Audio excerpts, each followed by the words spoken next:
Oba, tá bom vocês?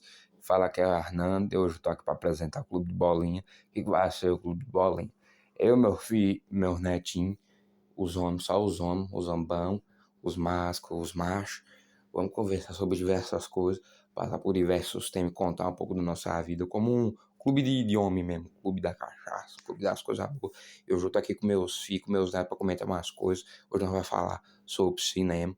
Porra, então, vambora. Falar um pouco sobre como eu cheguei no cinema. Depois da Segunda Guerra, eu tive o prazer mesmo de conhecer o Walt Disney, porque o Walt Disney, ele tá apoiado fazendo filme de guerra e soube que eu lutei na guerra e quis fazer uma homenagem a mim. Ali em 48 a gente se conheceu, ele estava prestes a fazer As Aventuras de Cabocinho ao Sapo, já estava na parte final do filme, isso aqui mesmo. O que eu fiz? Eu ajudei o Walt Disney a terminar de fazer esse filme, o finalzinho do filme lá do Cabori, a perseguição. Eu fui diretor de arte. O que era o diretor de arte naquela época, né? Eu dei os conselhos, falei, ó, faz desse jeito aqui, o povo vai gostar. Dei umas ideias pra ele e ele fez. Então eu fui tido como um diretor de arte, amigo do Walt Disney. Depois disso aí, nos anos 50, eu ainda consegui ajudar ele a fazer A Bela Adormecida, cadê a Bela Adormecida? A Bela Adormecida em 59, e postulamente do falecimento dele, que ele faleceu em 66, em homenagem a ele, me botaram como diretor de arte de Mowgli o Menino Lobo. E assim foi a minha entrada no mundo da atuação. Mais para frente eu fiz outros filmes como diretor de arte, me indicaram por saber que eu já tinha atuado com a Walt Disney e que eu tinha boas ideias. Para frente eles tiveram uma ideia de fazer um filme sobre Desmond, e naquela época eu não era muito, meu Deus, Desmond. E eu, como eu já tinha viajado o mundo, eu apoiei essa ideia, porque em outros países, principalmente da Ásia, que eu já tinha ido pro Japão, os demônios não era tão mal vistos como no Ocidente. Tinha filme de espírito demônio lá e o povo gostava de se assustar. Por então eu ajudei a dirigir artisticamente as cenas e a maquiagem do Exorcista em 73. Foi depois da Disney lá que eu fiz Mowgli, fiquei de folga. Depois em 73 eu ajudei a fazer O Exorcista e depois eu já tenho uma história toda com o Walt Disney. A Disney me chamou para fazer Star Wars. E em 77, na direção de arte, de novo, fazer a cena, a nave, tudo. Nessas partes assim que eu ficava, porque eu tinha boas ideias de nave e tal. Assim como da maquinagem da Regan, do Exorcista. Eu ajudava aqui também. Depois disso, ainda como diretor de arte, eu fiz Mad Max de 79. Fiz um Mad Max de 79, o primeiro Mad Max de 79 eu fiz. Depois eu fiquei mais de canto, depois dos anos 70.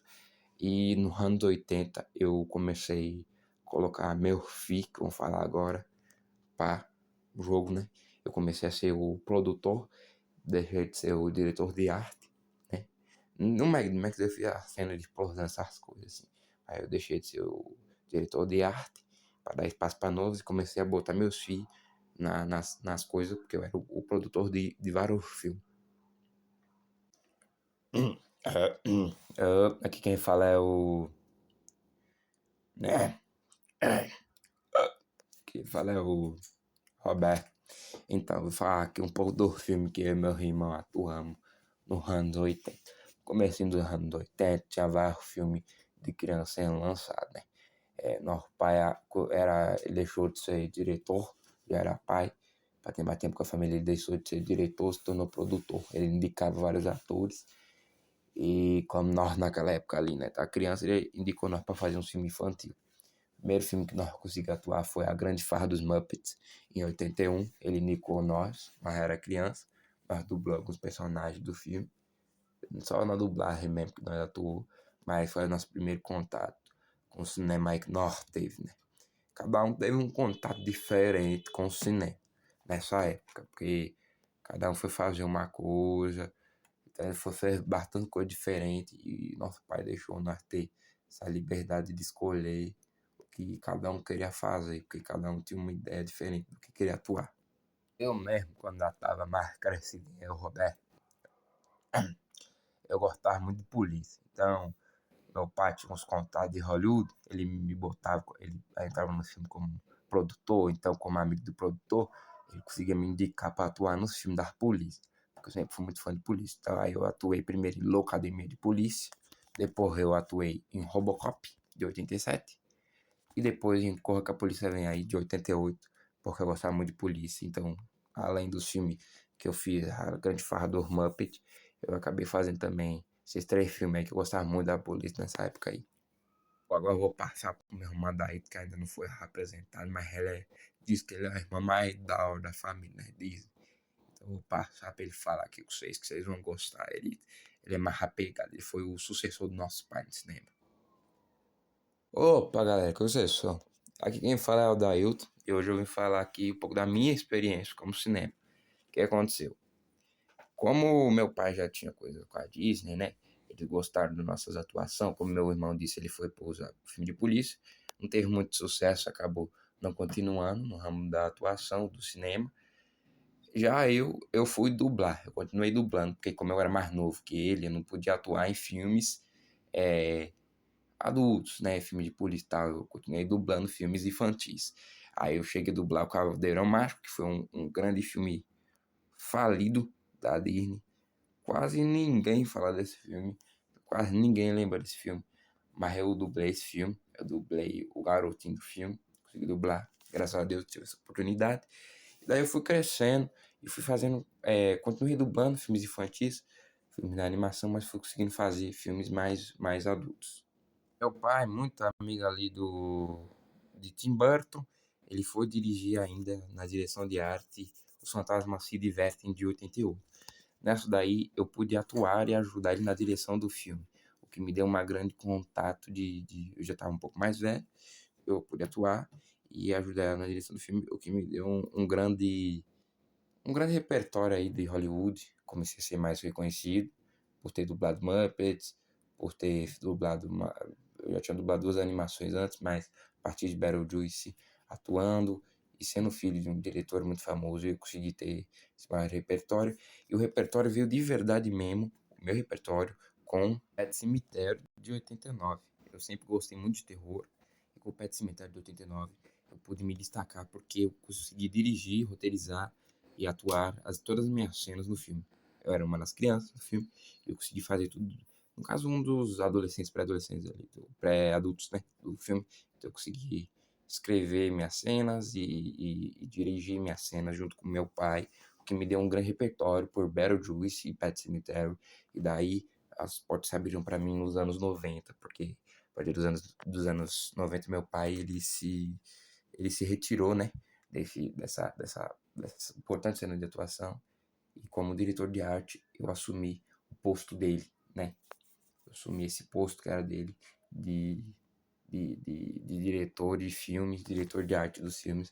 Consegui assumir isso dele, né? Então, esse foi meu repertório nos anos 80. Cinco filminhos aí, mas que, como diretor, me ajudaram a se destacar. Até hoje, para falar a verdade, eu continuo sendo focado muito no terror. Porque eu sempre gostei muito de terror.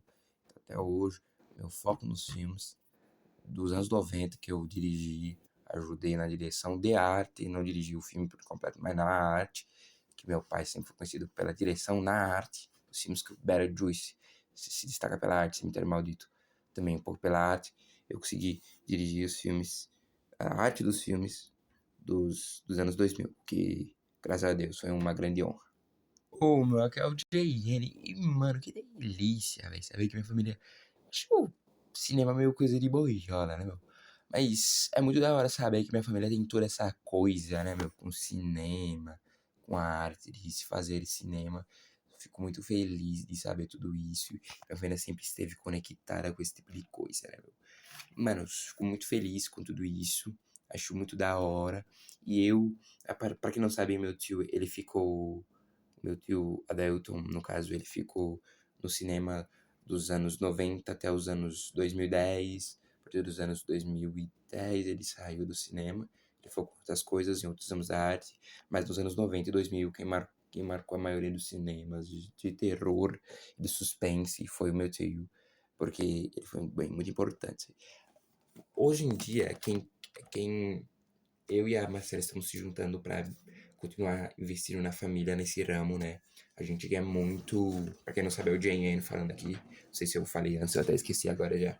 Mas a gente quer muito focar nessa parte de arte, de cinema, para que a nossa família tenha um destaque nesses tipos de filmes, né? Porque eu acho muito importante a família atuar em todos os ramos, né? Todos os tipos de ramos. Mas para frente também, o meu tio Adailton vai falar da experiência dele com os cinemas dos anos 90, dos anos 2000, e eu e a Marcela poderíamos vir falar aqui também um pouco sobre isso. É isso, galera. Se vocês gostaram do vídeo, deixa o like. E é isso aí. Isso é o Clube do Bolinha. Um salve de todos nós aqui do Clube do Bolinha.